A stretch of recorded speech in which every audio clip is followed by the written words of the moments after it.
আজকে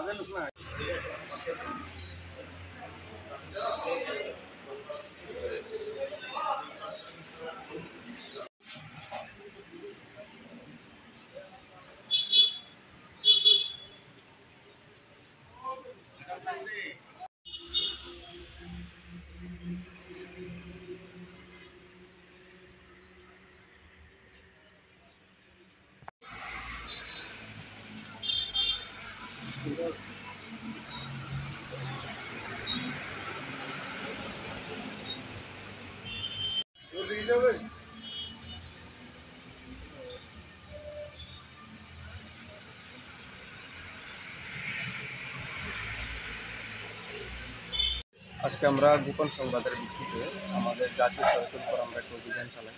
আমাদের কাছে খবর ছিল যে একটা গাড়িকে অ্যাম্বুলেন্স বানিয়ে, অ্যাকচুয়ালি এটা অ্যাম্বুলেন্স না, এটা নর্মাল প্যাসেঞ্জার গাড়ি, এটাকে অ্যাম্বুলেন্স বানিয়ে ওর মধ্যে গাঁজা পাচার করে আসাম নিয়ে যাওয়া হচ্ছে।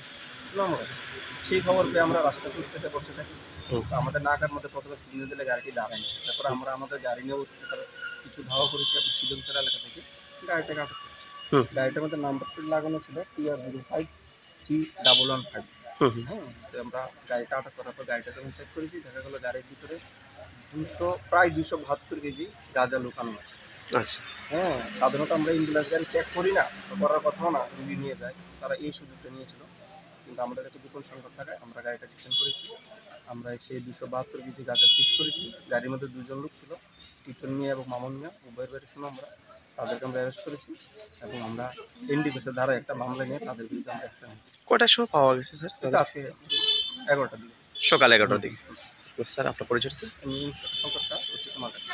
ধন্যবাদ।